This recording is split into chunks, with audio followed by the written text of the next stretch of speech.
Hi everyone, my name is Charlie and today I have my 30th birthday 1k subscriber 7 years on Booktube Q&A Extravaganza. For the last month or so I have been asking for questions here and on Instagram. I even got one of those NGL links so people could ask me questions anonymously. I haven't really thought about these questions much since they were sent my way, and some of them I had completely forgotten were asked. But here we have questions that I have gone through and I've separated into categories of reading, writing, Italian learning, and then the final section is life and miscellany. Or miscellany. I've never figured out how to say the word. I know I say miscellaneous. Anyway, firstly, we are going to start with the reading portion of these questions. Because reading is what? Fundamental! Who are your 3 most beloved Victorian writers and who are your 3 favourite writers of gay fiction? Shamefully, I haven't read many Victorian writers. I tend to stick to the ones that I have enjoyed in the past. One that it always goes to the top here for me is Charles Dickens, who I always recall saying was my favourite writer when I was about 8 years old. And this was simply because I was a huge fan of the Muppets Christmas Carol film and believed that Michael Caine was actually Charles Dickens. Now that I've actually read Dickens, it's a good job. I do enjoy the work of his that I have read, although for the last 2 years now I have struggled to get through Bleak House. That is going to be my white whale, I believe, is Bleak House, because I find myself getting confused by that book all of the time. Last time I made it 300 pages in before having to stop, but hopefully one day I'll be able to get through that one. I also want to include Anthony Trollope on this list. I have read a few of his books now and also own the entirety of his works in the Folio Society editions. But I didn't know where to go for a third. Part of me wondered about mentioning Elizabeth Gaskell, because Gaskell is the one that always comes to mind. However, I have only read one book of hers. It just stuck so firmly in my mind. Oh wait, have I only read the one by Gaskell? One moment, please. A few moments later. Do I say Elizabeth Gaskell? I don't know whether I can say Elizabeth Gaskell because I've only read 2 of hers. And then I have Wilkie Collins, who I've read a number of books by, but I've also disliked as many books as I've enjoyed. But I'll say Charles Dickens, Anthony Trollope, and Elizabeth Gaskell. Okay, move on. Who are your 3 favourite writers of gay fiction? I don't read a lot of gay fiction. I tend to stick to poetry and non-fiction. So what I have done here is I have chosen to include a poet, a novelist, and even though they're a screenwriter, I'm mentioning them because, well, their television is fiction. It's just a different form of writing. So we're going Nicole Dennis Benn, Andrew McMillan and Russell T Davies. How did your reading life develop? This is a story that I have told before. Basically, I was a very contrary child and I held being smart above everything else, and as a child believed that being smart equated with being well read. And so I wanted to read voraciously. Also, I was born poor, and we're still notably poor nowadays, but there isn't really much you can do to entertain children that doesn't cost money. And so every Saturday morning, my mum would take us into town for breakfast, and then we would go to the library, and we would sit there, we'd read. We'd sometimes take out books, but more often than not we didn't because we were a bit forgetful and we'd end up with fines. That was that really. And then over time, I just continued to hold reading to such an esteem.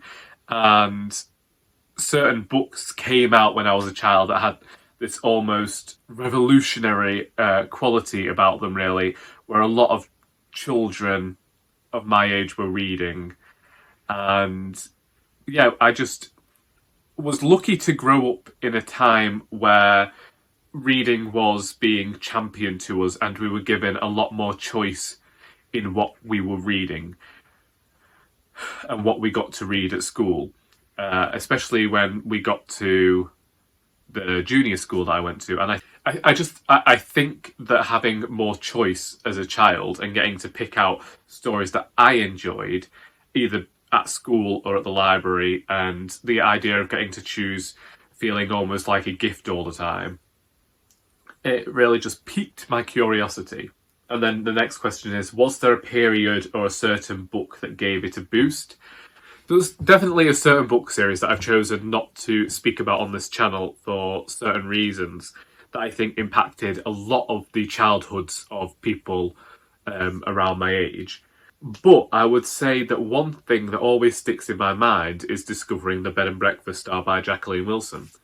And I say this because this was year 4, this was when I was 8 going on to 9, and the teacher had her own bookcase in the classroom and we were allowed to pick a book off the shelf, and I picked that book off. And I have talked before about how my brother, then we used to go to the late shop around the corner and they were selling books once, and one of them was The Bed and Breakfast Star, and he bought it for me because it was rather cheap. And I read that book every single weekend. Every Saturday I would sit there by the light from the landing and just read that book in one go. I couldn't say how many hours I just spent reading it from start to finish, over and over again.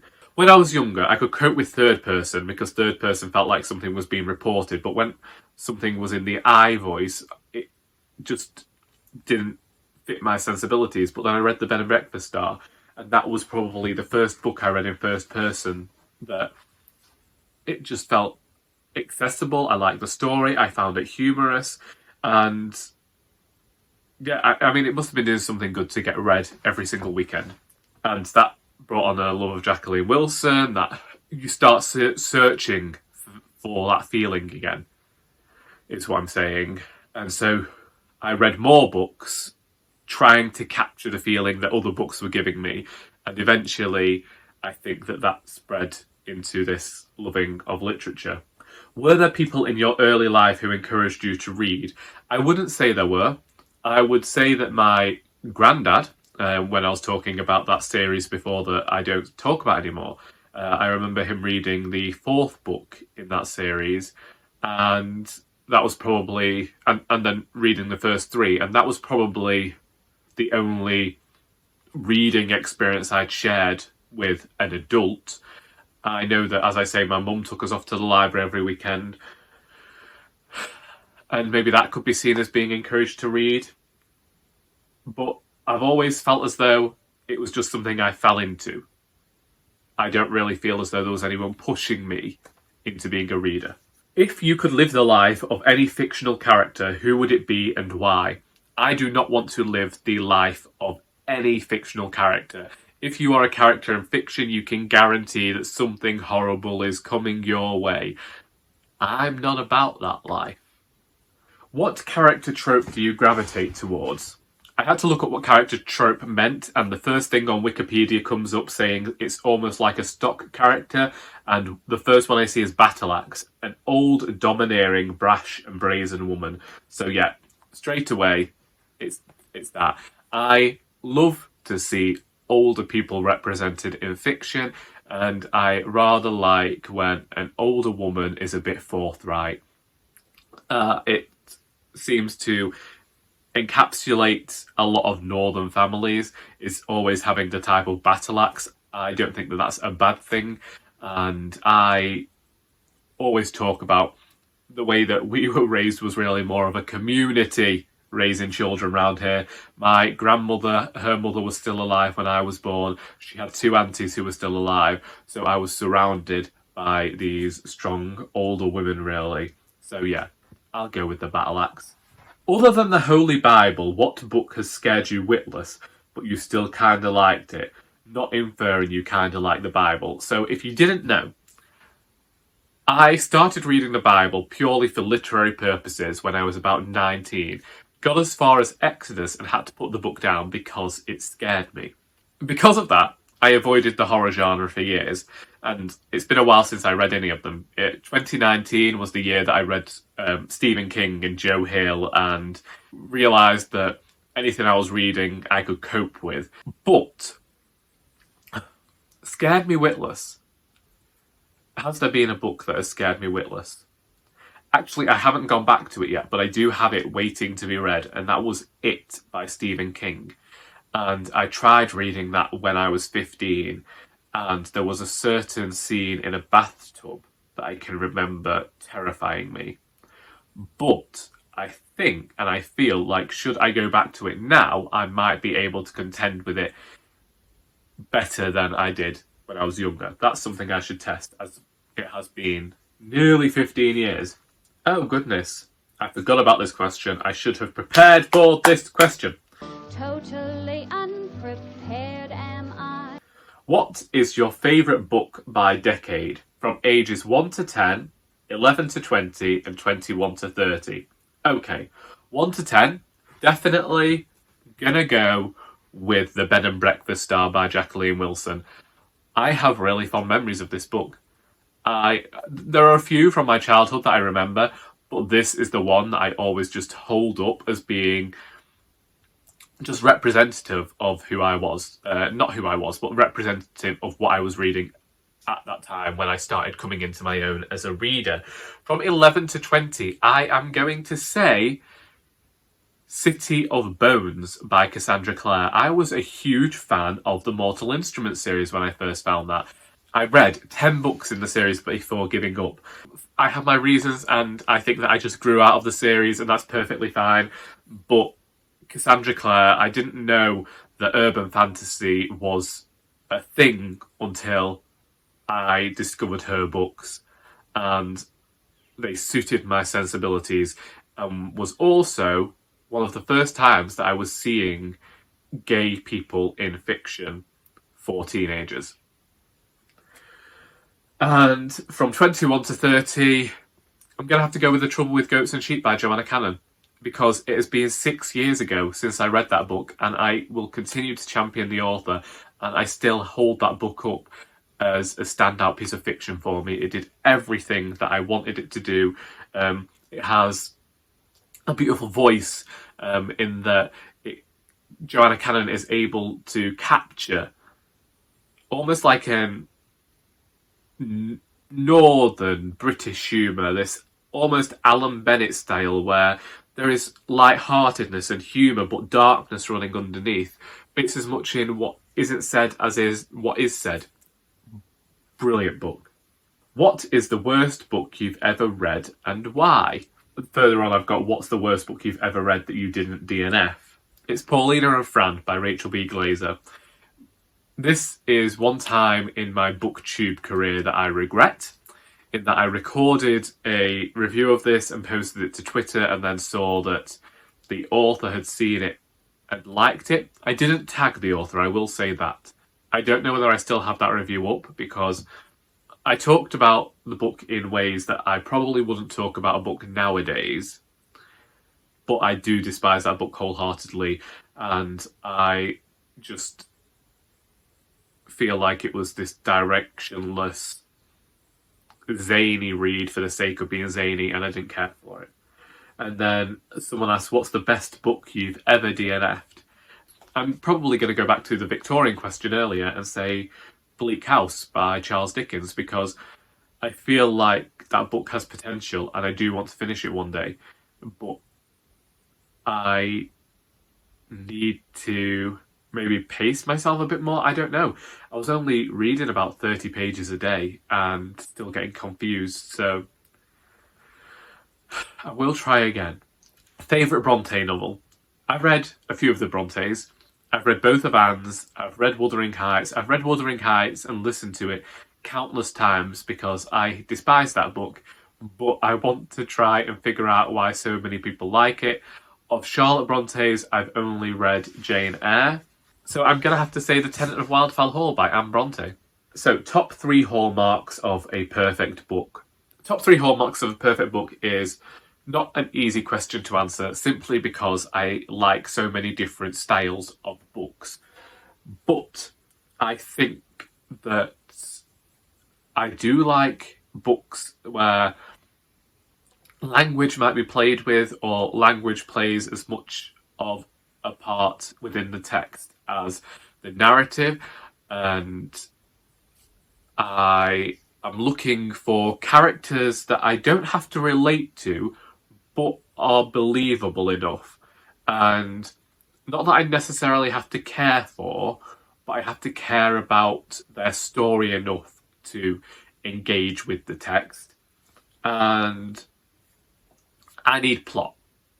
Other people don't care for plot, but I've discovered over time that it's something that I definitely favour. Which is your favourite book? This one is still a toss-up.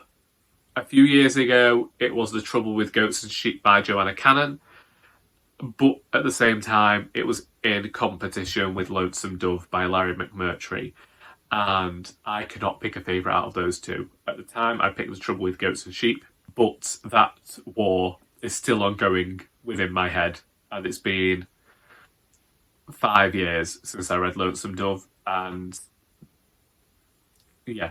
Although, yeah, Lonesome Dove and Trouble with Goats and Sheep, I know it only wants one. I can't do that one. I can't.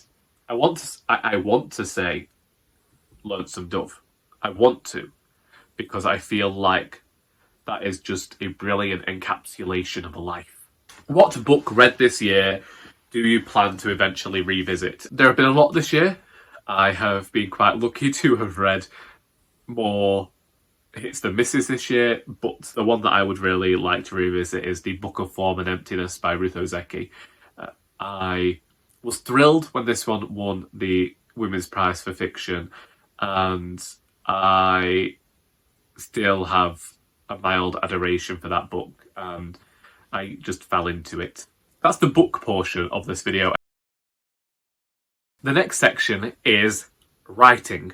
Write it, regret it. The first question is, which is your favourite book out of the ones you have written? I usually say it's the most recent one, and for me this still stands to reason.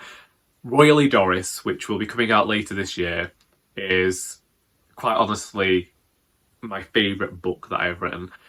It is the longest book I've ever written. It is the longest time I've taken to write a book, but that was done consciously. This is a book that I knew I had to take my time over, and was one of the benefits, I suppose, of having so long in a lockdown and nowhere to actually go and share the book, so it felt like there was no rush. It meant that I spent more time working on the story. It meant that I spent more time when I recognised something was going wrong to take the time to figure that out and work it out, rather than push through and have to change things. It's also the book I made a huge structural change to, so that the end of part 1 became the beginning of part 1, and I moved stuff around for more dramatic impact. And it's one that I have worked the hardest on. It took stuff out of me emotionally that I didn't expect, and it is both the most joyous and saddest book that I've ever written. And I am glad to be done with Doris's story now. I spent an entire decade working with these characters, but this definitely felt like a great send-off when I was writing it, and I knew that it had to be done well, and I think I did it. Who inspired you to write? Me. I have wanted to write stories since I was 7 years old, and I have done that. When I was 11, I wrote my first novel and proceeded to write a novel every 6 months. Originally, the first novel I can remember writing was a spy novel, because I had a friend who was writing a spy novel at the same time, and I stole sex scenes from James Bond and My Mum's Mills and Boon, because I thought that that's what adult readers would want, and I was 11 and thinking, well, that's all adults talk about is sex. So that was that. Then it wasn't until 2005 that I realised that I could write about magical things as well, and so I wrote my first novel, which was fantasy, and worked primarily on fantasy novels up until 2014, and then Doris. Nobody really inspired me to write, it was just something that happened. Then we have, are your family supportive of your literary ambitions?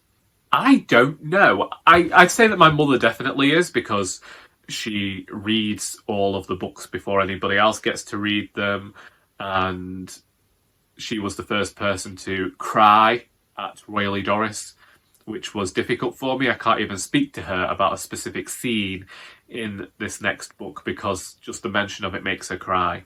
My sister came to my launch of Our Doris years ago, but has never read any of my books, although she does mention my books to people. And my younger brother, I thought, didn't care about my writing career at all, but we were talking about something a few months back, because if you didn't know, I'm only part-time at the charity shop because I always had the idea to write on the side as well. We got to talking about only working part-time, and he went, well, that's different, you write on the side. So he either really hated the person or he supports my career, I don't know. And I know that my Auntie Doris, who was my dead grandmother's sister, bought a copy of Our Doris and had the family that she has near her go around and read it to her. As we know, the dead grandmother, who I didn't think I got on with, there was a very great addition to my grief when I discovered that she had bought Our Doris, and unfortunately her macular degeneration had got so bad that she only managed to make it through 4 chapters. And one day I imagine that I will get over that. Next, do you think you would write a TV programme? I would definitely write scripts for television. I like scripts. It was one of my best classes at university. Indeed, I considered adapting my charity shop radio play for television and sending that off. I have previously thought how I could make great changes to soap operas before I fell out of love with soap operas. You know, I think as writers we always have pipe dreams, don't we? And as an indie author, I can guarantee that I'm probably never going to see any of my pipe dreams make it. But yeah, I wouldn't mind writing for television. What was the original impetus behind your Doris books? How did you originally come up with the idea? Doris and Harold really came after Alf and Edith, who end up being their friends in these books. Alf and Edith originated in the Charity Shop radio series. What happened in terms of Doris was, I was sat at the writers group once, and every week we take it in turns to lead a workshop. And this week the workshop happened to be run by a local poet called Phil Poyser, whose books I've helped to put together and shown on this channel before. And he is a keen gardener. And so this week in particular, he gave us a prompt to do with gardening. I know nothing about gardening and so had no idea what I was going to talk about. We only had 15 minutes to write and I had no idea what to do, and then out of nowhere this line appeared in my head. Our Doris has an unhealthy obsession with slugs. And I wrote that and people were laughing, and I'd sunk into this, what I had always called my poor writing. It comes naturally to me, and people are like, well, that's your voice. You don't avoid that. But I did, and I did that specifically because I felt like, as much as I found it funny and I was able to make other people laugh, it didn't work. Anyway, every week when I got stuck then, I would just use the characters of Doris and Harold. And over time, people started asking, well, when are we getting a book about Doris and Harold? And I remember in 2013 saying I might have a go, and my friend Margaret Holbrook had released a book called Cul-de-sac Tales, and I thought, well, that's a similar... That gives me a format of which I could release these books in. And I was going to do them as monologues, like Alan Bennett's Talking Heads, because I was in this huge phase. I still love Talking Heads to this day. I needed this through plot, and again, Margaret was part of Poynton in Bloom, which is where people go around to people's gardens and they open up and they pay a bit of money, and that money all goes to charity. And I was like, a garden safari. And that's what happened. And out of all the monologues I've written, I used 10,000 words from those monologues and wrote another 40,000 on top of that. The Seance was one of my favourite chapters so far in the Doris books. Love Doris. Thank you. Where did you get the idea for all those Seance shenanigans? My grandmother is a spiritualist, as is my mother. My grandmother comes from a family of spiritualists. Indeed, one of her aunties was the spiritualist minister in her hometown. Their religion is very much part of them. There is a story within my family of my auntie inviting somebody to come to their church, and he didn't know that my mum was the niece of the minister. Otherwise, I imagine he would still have a career. Or if he's not dead already, for this was the 1970s. So, let's say it's 1974. My mother is 8 and she's gone to church as she goes every week with her family. And this man starts coming and asking her lots of questions about her family. Imagine her surprise when he gets up to the lectern and he starts doing this whole thing where he's communicating with the spirits. Now, firstly, this wasn't really what their church was about anyway. Their church was like a regular church, really. They weren't going in for this whole communicating with the spirits and what have you, trying to find some sort of solace and all that. It was just their religion. Afterwards, my mum went very upset to her auntie and revealed what had happened. And the seance came from that. And the seance came from hearing stories of spiritualists. And I said it like that because obviously coming from this background, I know of spiritualists and how they behave as opposed to those ones who are just looking to make a quick buck. The usual ones, it tends to just be a religion. Those ones, it tends to be a way of making money, a way of pulling the wool over people's eyes and causing them upset. And I also thought that Doris is Doris, and if Doris was trying to get in touch with the spiritual world, she would definitely try and make it the most reputable by getting the most famous of spirits to come and attend one of her supper parties. Yeah, I didn't want Doris to go and try and do a seance looking for a long lost relative or something. I knew that she'd be going and looking for something to further one of her parties and make it more more that people would want to come, simply because Doris is, within the books, a Christian. So I knew that she wouldn't be going to a seance in search of a relative or anything. And also, I knew that I wanted to write a Halloween story, which is also why you end up with the characters of Miss Moonflower and what have you coming into the series. I also wanted to reference the fantasy that I've written over the years and have been away from for a long time. You should write for radio. Have you considered it or ever looked into getting into the industry? I'd certainly listen. I wrote an entire radio series entitled Charity Begins, and I originally had got all of the actors. So at uni, we had to record a certain portion of it, so I recorded an entire episode with people from the writers group who were kind enough to come and be part of it. I'd even hired them in case we got to perform it on local radio. I'd been informed that a local radio station wanted us to go, and so we started this. I wrote the entire series with the intention of us all going down and recording it, and then the radio got taken over by someone else and it never came to fruition. So I sent it off to the BBC writers' room, and I spent a weekend in my room depressed at one point because I got rejected from the BBC and for my novel in the same weekend on the same day, and both of them were quite upsetting emails that had taken their time to tell me how poor I was as a writer. You're just awful. I then entered the first play into a competition for the Wirral Festival of Firsts, where it had to be 30 minutes of radio play. This man had entered 90 minutes, and they put put his in over mine. I didn't say anything, but there was an audience outcry because it was supposed to be 30 minutes long. And they said, oh, well, he's a friend of the festival and he's been trying for years to get in. And they were like, well, that's beside the point. It ended up being that if he wasn't able to cut his play down to half an hour, then mine would get through and I would be one of the people who got their play performed on radio. But that did not happen. So here we are.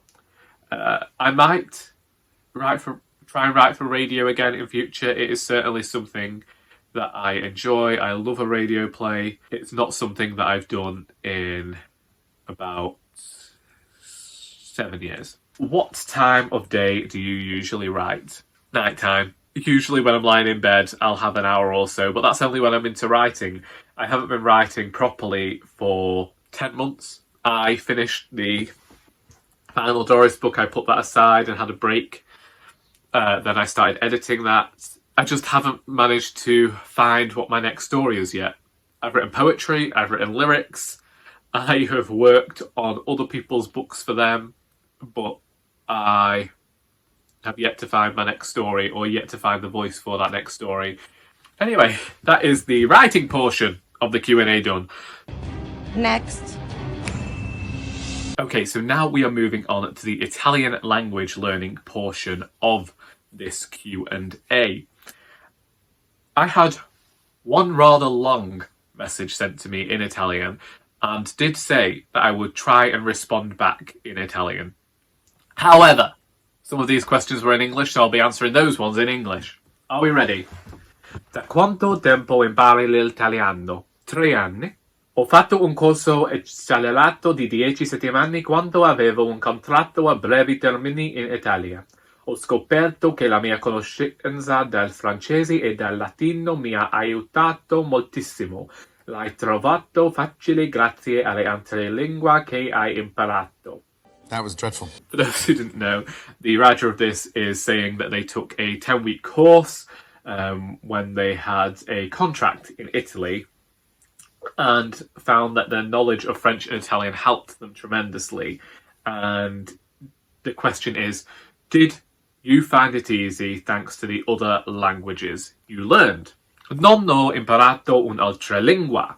Quando era a scuola non è necessario da imparare un'altra lingua, quindi non l'ho fatto. Tuttavia, credo che una conoscenza del latino aiuterebbe la maggior parte di studenti di lingua italiana. È troppo difficile per me da parlare in italiano. Anche una signora che mi parli ogni mercoledì, lei dirgli che posso parlare in italiano più meglio che penso? See, the lady I speak to on a Wednesday thinks that I speak better Italian than I give myself credit for, but I do find it difficult to put all of these sentences together. L'anno scorso ho letto un romanzo italiano di 800 pagine scritto in versi liberi. Hai mai provato qualcosa del genere? This commenter read an 800-page Italian book in free verse and wondered whether I had ever tried something similar. Ho solo libri di testo per bambini o fumetti. I have only read Italian textbooks, I dinosauri, o amici, quale un libro di testo per imparo la lingua,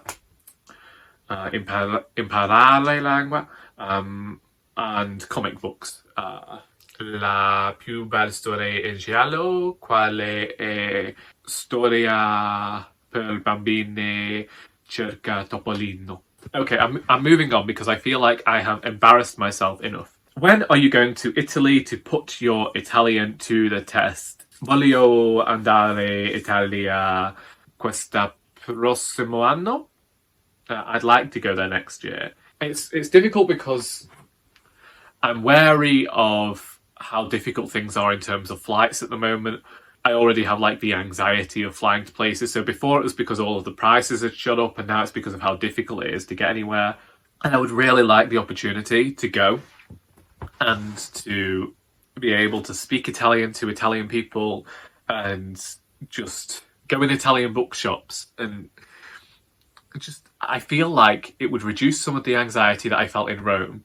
But also the anxiety that I felt in Rome came from the fact that it's such a busy city and I don't do well in cities. Whereas I reached Venice, and Venice was just... it was busy, but it was a completely different feeling, a completely different sensation being there. I felt so calm in Venice. And if I could find a place in Italy that captured that sensation of going to Venice, then I'd be really happy. I want to visit Florence. I want to visit the coast. Una signora nella Ostia al momento e guardare bellissima un visto meraviglioso. I will get there. Would you ever learn any other languages, and if so, which? I would love to learn French. I learned French for 3 years at school. It's one of those funny stories where I wish that I had learned another language at school, and I wish I continued it to GCSE and maybe even A-level, because I do love language. The funny story is that my second year of high school was marred by me being off school a lot. This came from being hospitalised a few times at the start of the year. It was a really bad winter, and I kept having regular asthma attacks to the point that I was taken out of school because I couldn't go in the cold air at all. I don't know what was... well, obviously it was asthma, but I don't know what the trigger was this time.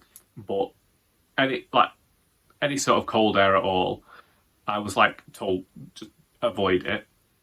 Then I ended up cracking a rib once and all this fun stuff. Then got hospitalised, so I missed the majority of my second year of school.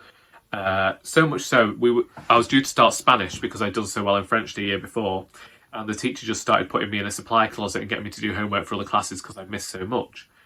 And yeah, when I went back for the third year, I got given Spanish again and still ended up being quite high up in that class as well.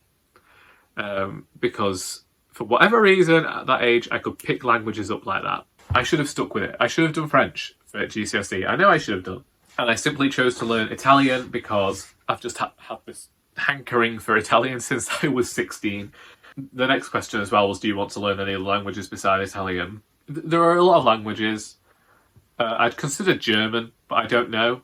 German simply because I do have a friend who lives in Berlin, and I have now made friends and acquaintances through YouTube who are also in the area. What has been the easiest part about learning Italian? Maybe the numbers 1 to 10? 1, 2, 3, 4, 5, 6, 7, 8, 9, 10. Maybe that bit, because everything else has felt blooming hard. What has been the most difficult part about learning Italian? The sentence structure. That's it. I am now 3 years into learning Italian, and I still can't get that sentence structure down. The word endings, sometimes I'm like, right, so this is the past tense, so this is how the word ends. But it's just figuring out how the sentences should be formatted, and after 3 years, I feel like this is something I should know. What's the hardest part about language learning for you, and how have you tried to make it easier? So I think I've said what the hardest part was, but I've tried to make it easier by watching Italian cartoons. That's how I started out. Specifically, Italian cartoons aimed towards children because of the fact that they're probably using more basic language to help me understand. I think that my conversations with Una Signora have helped as well, because I'm getting to hear how Italian is spoken on a regular basis, and also she doesn't mind telling me when I'm wrong and does it nicely. She also pulls out pieces of history that I will find interesting for us to study. I dinosauri è un libro mi amare perché quando ero piccolo io avuto un amo forte per i dinosauri. And it's just it's just finding things you love, so like music as well. Like there are so many Italian songs and so many Italian musicians that I've listened to now. The music helps me learn words. Some words which I can't use on a daily basis. So when I got to use the word kill, I know that the Italian lady I speak to was a bit concerned as to where I learnt that one. And there are certain words that I've used and I think she wonders where I learnt them. I'm like, yeah, it's all from songs. All from songs. But yeah, if I find it difficult, I'm going to go to some music. Rap songs are good too. Rap songs are good too. Because they tend not to stretch words out. Anyway, that was the Italian language portion of this Q&A. It's the moment that you've been waiting for. This is the final section. We've been at this for an hour. Life and miscellany. Tea or coffee? Tea. Despite the fact that I'm on the iced coffee and I usually have a pot of coffee every day, it will always be tea. At the moment it's Yorkshire tea because PGT Tips quality went downhill and the bags kept bursting. Favourite ice cream flavour? I quite like Treacletown ice cream from a local ice cream maker to Macclesfield, but I do have a fondness for Carte d'Or's vanilla. But flavour specifically, if we're going for just your general flavours, I'm over here having a mint choc chip. Favourite snacks? So I don't snack often. I didn't lose 7 stone by snacking, but I do have a fondness for an apple. Pink lady. Rate the members of One Direction and the Spice Girls from your least favourite to favourite. You have to include all 10 together in one list, not 2 separate lists. The person who sent this said I didn't have to do this, but I thought I'll try. This is because I wasn't a fan of the Spice Girls, that was my cousin. And One Direction, the only thing I ever knew about One Direction was that Harry Styles went to the same high school where my younger brother got his diploma, and it was during Harry Styles being on the X Factor that my brother was there, and there was a lot of infighting going on between the people who came into that school, and there were just posters of this boy everywhere. They had a cardboard cut out in the bakery he used to work at, so that's as close as I was. But let's work this list out. Let's work it out here together. So let's just see who's in One Direction. This is probably the first time I typed One Direction into this computer. Okay. So there's 5 of them. Well, let's shove Liam at the bottom, because I don't know who that is. Do we want Spice Girl next? Could the Spice Girls all come at the top? I know, because... Oh, maybe. Oh no, they've got to go here. So let's shove Zayn there. Let's shove Louis there. See, see, this isn't going well, because the Spice Girls would probably have to come up on top above One Direction, whatever happened. So we'll go Niall and Harry that way, because Victoria Beckham has to go there. No, yes she does, because she might have a fashion line, but she was at a sewing machine with no fabric, but she's here simply because of the snark, the sarcasm. We're here for it. Then Jerry Halliwell, because I don't really know much about her, apart from La Dolce Vita or whatever it was. Then we're shoving in Mel B, because I don't know anything about her. But Emma Bunton has to go here. And Mel C has to go here. Why does Mel C have to go here? At the number 1 position? Because there is a small chance that I own an album of hers and that I might listen to her music, and because I do remember watching an entire thing on YouTube when she did Sporty's 40. See, you told me not to do it, but I did it anyway. One last question. Have you ever had a spooky paranormal experience? And if so, what was it? I thought my dad had been eaten by a crocodile once when I was 4 years old, and we'd been watching Crocodile Dundee the night before, and he used to sleep on the living room floor on the cushions of the settee, and he had his blanket covering his entire body, so I just thought it was a crocodile, and my parents found me crying at the top of the stairs, and even my dad came over to me and asked me what was wrong, and I said my dad's just been eaten by a crocodile, and they still talk about that story till today. And my parents wonder how I got so twisted. Not paranormal, but just an interesting tale. Next, if you could meet a famous Charlie/Charles from history, who would you pick? Should you just go with Dickens? You know, what we were talking about earlier, find out what he was trying to get at with Bleak House. What's your favourite sandwich? Currently, it's a bit of pesto, vegan. Bit of mozzarella, not vegan. Tomato and rocket. Just at the moment, it's kind of an advancement of me typical cheese and tomato. Has anyone ever donated a royal lady to your charity shop? Yes, we get tons of them. I would like to know 3 things you're squeamish about. One is eyes. Can't do anything with eyes. Don't know why. If people cry in front of me, my eyes start watering. Can't watch anything with eyes. I used to be fine with needles, and then I had an operation when I was 10 that removed all of the teeth from this side of my mouth. And I don't know why, from that point onwards, I was unable to cope with needles. If I am in a large room, then that's fine for a blood test. But if I was like, sometimes they put me in these like small cubicle style rooms, every time passed out. Every time. Not fun. I don't know why either.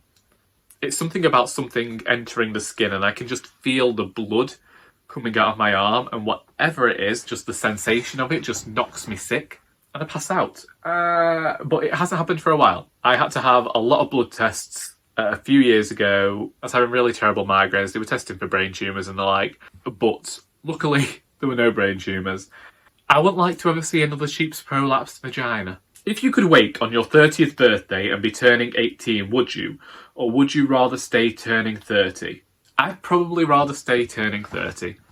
There are so many things, I think, that when we look back, we can think about and we can regret. But having already referenced Mel C this once, let's talk about her song, Think About It. You only regret the things you don't do. And that is very true. I think that Charlie at 18 is different to Charlie at 30.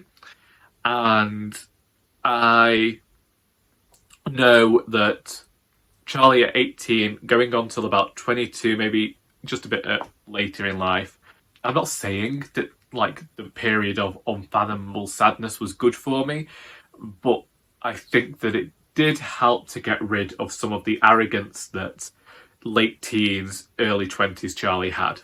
I don't understand the arrogance, because before that I'd been agoraphobic. I don't know whether it was defence or...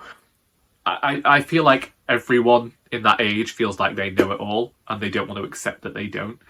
I prefer advancement over regression. Next, would you go on a date with me? Firstly, I'm going to need to see your bank balance, and secondly, kind of need to know who you are. Next, sexual fantasy. I don't see how that's any of your business. Next, describe your dream guy. I have to say, that's making several assumptions, isn't it? Where do you see yourself in 10 years' time? These things are never good. Never good. Where do you see yourself in 10 years' time? Ideally, I will no longer be living with my parents. That's all I can say, but I said that at 20.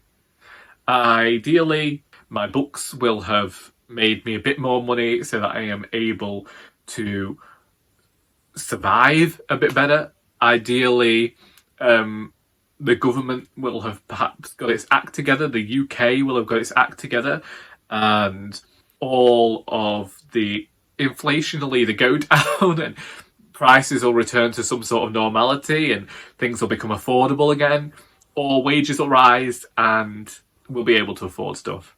I don't know, but at the moment, 10 years seems like a long way away. I know it's going to pass like that, but I don't do that. I'm very much a live in the moment type person, so I can't think 10 years away. What would your autobiography be called? I've yet to say a line that could be the title of my autobiography. I do wonder whether, having used the line all these years of "that is all" at the end of my videos, whether to just have it be called "Is That All?" or use the title I used stealing off Lionel Shriver, which was "We Need to Talk About Charlie." I've even considered a proper Charlie, because people still forget that one, and they'll use it as an insult about somebody and then realise I'm in the room and apologise to me. So we'll see. If you could live anywhere in the world apart from Italy, where would it be and why? Part of me in the past has questioned Scotland, because my nephew is currently there. I've also considered Whitby because I love that place, but they're just in the UK. I used to consider America, specifically some of the cooler, like the more temperate places that aren't too hot, that actually seem to experience more than one season. I've considered them in the past, but the way that American laws work, I really don't know that I'd want to go there. New Zealand might be nice, but it's also hot and on the other side of the world. I'm very much marred by northern culture. Coffee with me. Once again, who's buying and who are you? Favourite coffee? I was a big proponent of the gingerbread latte from Costa, but the Costa in town has been frustrating me a lot recently. It happened throughout lockdown, and then they started keeping closed early, and I don't know whether it's because of some development happening down the road, but there's a Costa near where I work and that's just as bad. So I started going to Cafe Nero's, and their coffee seems to be a bit stronger, and I'm liking the latte from there because it seems to be properly made. But yeah, I tend to go for a latte, but I'll do like a strong coffee. Besides reading and writing, what are your hobbies and interests? Well, I think we have to go with Italian language learning at this moment in time, and walking and drag race. That might not be a hobby, but you should see the way that Charlie Brooke and I chat about drag race. You'd soon realise it's a good hobby to have. Who are your Bookstagram/Booktube crushes? I didn't realise that I was meant to have them. Is this meant to be like a whole case of attraction thing? Because I don't mean to be mean to any of you. You are all supremely handsome/beautiful/meraviglioso/meravigliosa. But I'm not after fancying any of you. I admire a lot of you. I admire a lot of your content. But crush on you? I don't have enough time. Are you single?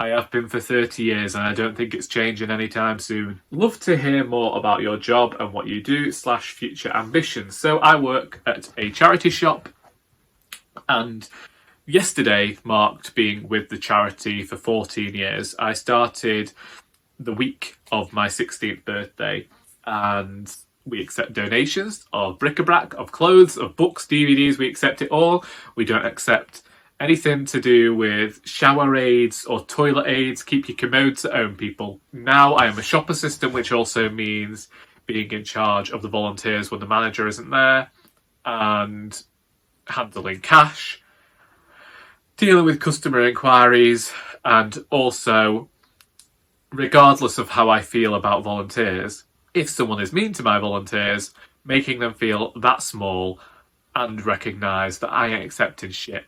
We a team. I might disagree with that volunteer when you're not here, but right, let's go back to either last year or the year before. Boris had just announced that you didn't have to wear masks indoors anymore.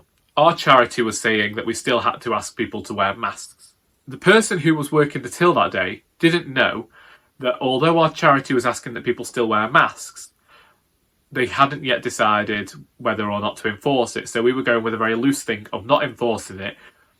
Also because we felt like for some volunteers, it wasn't going to...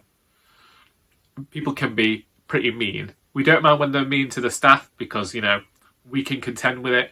But when people are giving their time for free, I ain't about you being arsey.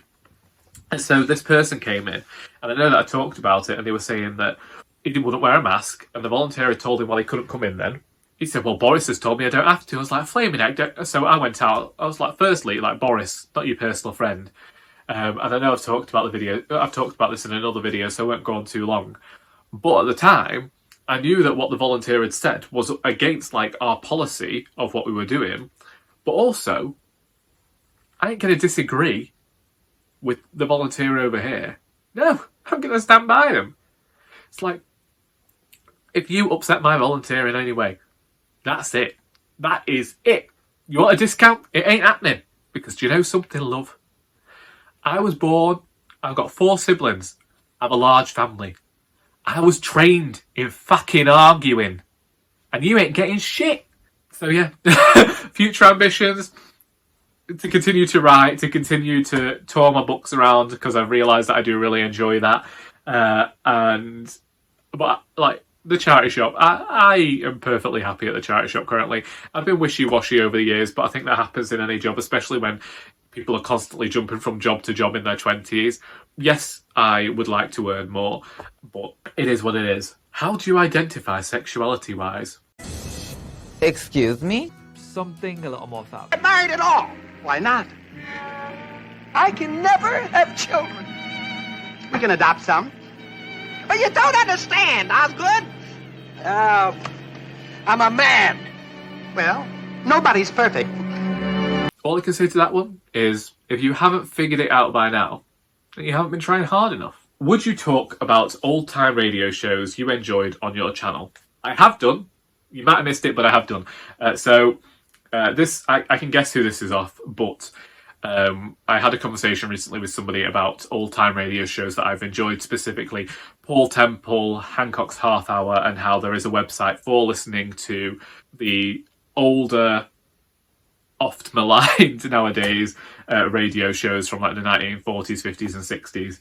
Whilst it isn't something I listen to as regularly as I once did, it is still something that my mother enjoys, and I will still recommend Paul Temple and Hancock's Half Hour to tons of people. Paul Temple is just this brilliant detective show that, whilst it might not be the most politically correct, I do think that it is a good idea. It's a good one to listen to if you want a sense of what people were enjoying at the time. What is your star sign? Cancer. The Crab. When are we gonna meet? Who are you? Just let me know. What's your number one song on Spotify? I don't listen to Spotify. I have it, and that's where I make playlists and stuff, but I've never been able to contend with the ads. Does Amazon tell you? I don't know what my number one song is on Spotify. Does anyone else know how you figure this out? Saying all this, I have created a Spotify playlist of songs which I've entitled 3 Decades in This Hellscape for you to go and listen to in celebration of my 30th birthday. My current top track is Long Night by The Cause. If you didn't know, in a former life, as a child, I started learning the violin, and I still have an adoration for the violin, and that's why I like The Cause, and Long Night has a really nice violin solo in it, so it makes sense. What's an album you used to listen to from start to finish without skipping songs?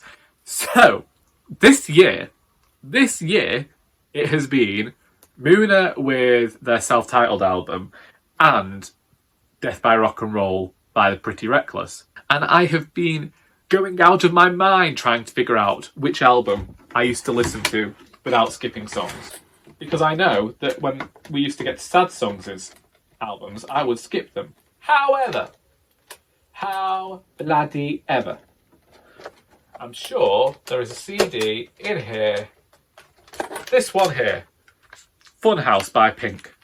That used to be the one I would listen to, no skips. That's actually my 3rd or 4th copy of it, because my mother used to have it off me and get it scratched all the time. Finally, what's the best thing that happened to you this week? My walk with Sally yesterday. It has been rather hot in England, as has been noted, which has meant I haven't been able to walk the dog as much as I would have liked or she would have liked.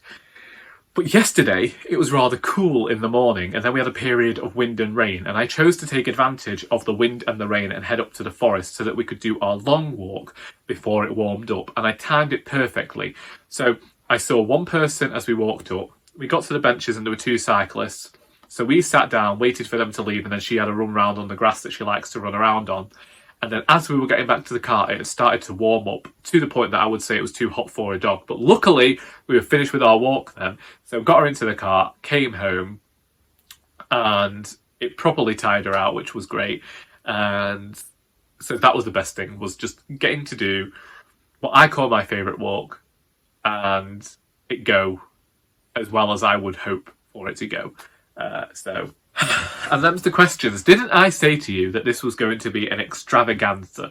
This is 1 hour and this was 1.5 hours of my life recording this and getting it all sorted for you. And if you have any further questions, then please feel free to ask them in the comments. Thank you for 1,000 subscribers. Thank you for celebrating my 30th birthday with me, and thank you for celebrating 7 years on Booktube with me as well. I still have plans, once I have figured it out, to try and do this giveaway. I have other things in the pipeline. This Q&A was just something that I wanted to do, and so I thank you for all of the questions. I thank you for accepting my demands for questions, and for me being mildly megalomaniacal about it as well. And if I didn't answer a question to your liking, then there's always Instagram. Contact me there. I hope that you have enjoyed this video, and until next time, that is all. Yeah.